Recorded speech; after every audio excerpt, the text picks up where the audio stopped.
வணக்கம். Queen fashion Sri Mushna. இப்போ பாருங்கள், நம்ம ஃபஸ்ட்டு ஷோல்டர் ஜாயின் பண்ணுறோம். இப்போ வந்து பட்டி எப்படி பிசுறு தெரியாமல் ஜாயின் பண்ணுறதுன்னு நல்லா தெளிவாக காமிக்கிறேன். அதுக்காக தான் இந்த வீடியோ போட்டிருக்கேன். ஃபஸ்ட்டு ஷோல்டரை நல்லா ஜாயின் பண்ணிக்கோங்க. ஷோல்டர் ஜாயின் பண்ணிவிட்டு, என்றைக்குமே ஷோல்டர் ஜாயின் பண்ணிட்டீங்கன்னா அந்த ஷோல்டர்கிட்ட பேக் சைடில் திருப்பிடணும். தையலை பேக் சைடில் திருப்பி சின்னதாக ஒரு தையல் போட்டுக்கிட்டிங்கன்னா உங்களுக்கு வந்துட்டு அந்த ஷோல்டர் வந்து பிரியாமல் நீட்னஸாக இருக்கும் பார்க்க.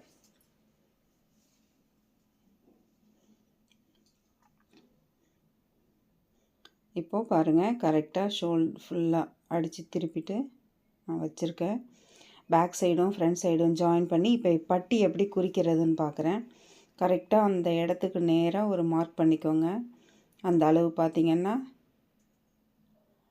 3 இன்ச்சு வருது. நாம் தையலுக்கு 3/4 இன்ச்சு எக்ஸ்ட்ரா வைக்கணும். அதே மாதிரி 2 இன்ச் 2.75 + 3/4 இன்ச்சு வருது. இப்போது பட்டியே குறிச்சிப்போம். நான் வந்து பட்டி கட் பண்ணலை. இந்த மாதிரி ஒரு பீஸாக இருந்தால் எப்படி தைக்கிறதுன்னு சொல்லி கொடுக்குறேன். ஃபஸ்ட்டு லைனிங்கையும் மேல் துணியும் ஜாயின் பண்ணிக்கோங்க. ஜாயின் பண்ணிவிட்டு என்றைக்குமே வந்துட்டு 2 படிமான தையல் போட்டுக்கிட்டிங்கன்னா உங்களுக்கு வந்துட்டு தையலும் நீட்னஸாக இருக்கும் பார்க்குறதுக்கு. அதே மாதிரி சுருங்காது, மடிச்சிட்டு மேலே வராது.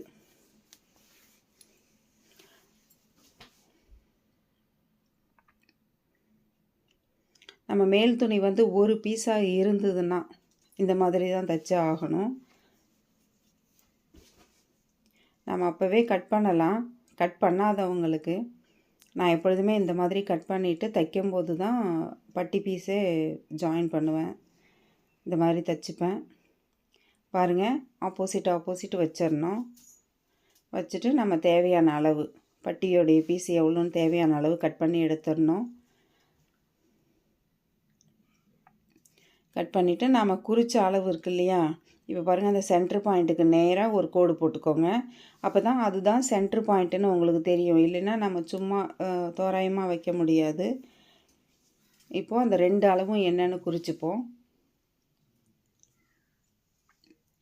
ஃபஸ்ட்டு வந்து 3 இன்ச்சு + 3/4 இன்ச்சு குறிச்சிக்கிறோம்.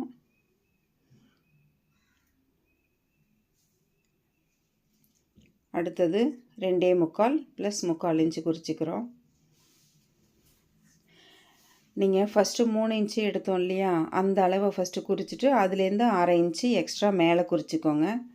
குறிச்சிட்டு நீங்கள் பட்டி பீஸை கூட வச்சுட்டு அப்படியே ஒரு தையல் போடலாம். ஃபஸ்ட்டு மார்க் பண்ணி எடுத்துருங்க. மார்க் பண்ணிவிட்டு கட் பண்ணி எடுத்துருங்க. எக்ஸ்ட்ரா 3/4 இன்ச்சு வச்சா தான் நமக்கு வந்துட்டு அந்த தையல் தெரியாமல் தைக்கிறதுக்கு கொஞ்சம் ஈஸியாக இருக்கும். அது முன்னாடி நாச் மார்க் போட்டுக்கிட்டிங்கன்னா இதுதான் முன் சைடு வருங்கிறதுக்கு அடையாளத்துக்கு தான் முன் சைடில் நம்ம நாச் மார்க் போடுறோம். வச்சுட்டு இப்போ பாருங்கள், கரெக்டாக வருதான்னு செக் பண்ணிக்கோங்க. செக் பண்ணிவிட்டு இப்போது ஃபஸ்ட்டு மேல் துணி எடுத்துட்டு ஒன் சைடு வந்து அடியில் தைக்கணும்.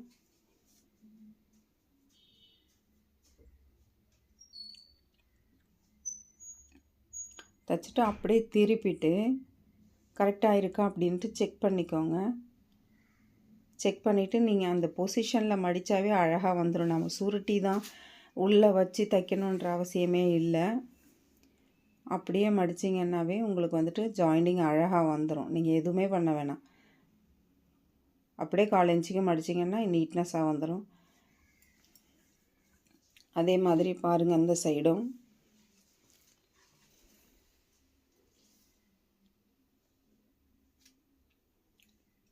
இப்போது இந்த சைடில் வந்து மேலே வச்சு தைக்கணும். பட்டி வந்து மாற்றி தைக்கிற மாதிரி வரும். ஒன்று அடியில் வச்சு தைக்கிற மாதிரி இருக்கும், ஒன்று மேலே வச்சு தைக்கிற மாதிரி இருக்கும். நீங்கள் தைச்சி முடிச்சுட்டு பார்த்தீங்கன்னா ஃபினிஷிங் வந்து கரெக்டாக மேல் துணியிலே வந்துடும்.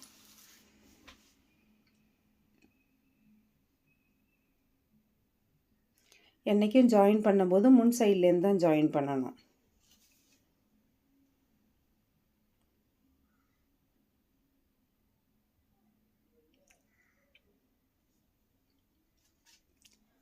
ஜாயின் பண்ணிட்டு பாருங்கள், நீட்னஸாக அழகாக வந்துடுச்சு. இப்போது வச்சு பார்த்து செக் பண்ணிக்கோங்க நாம் தைச்சது கரெக்டாக இருக்கா அப்படின்னு.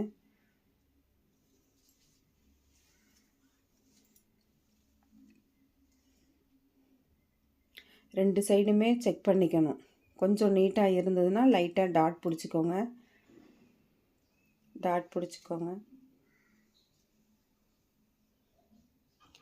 திரும்பவும் செக் பண்ணுங்கள் கரெக்டாக இல்லைன்னு. ஏன்னா இது வந்துட்டு தையல் தெரியாமல் தைக்கிறோம்.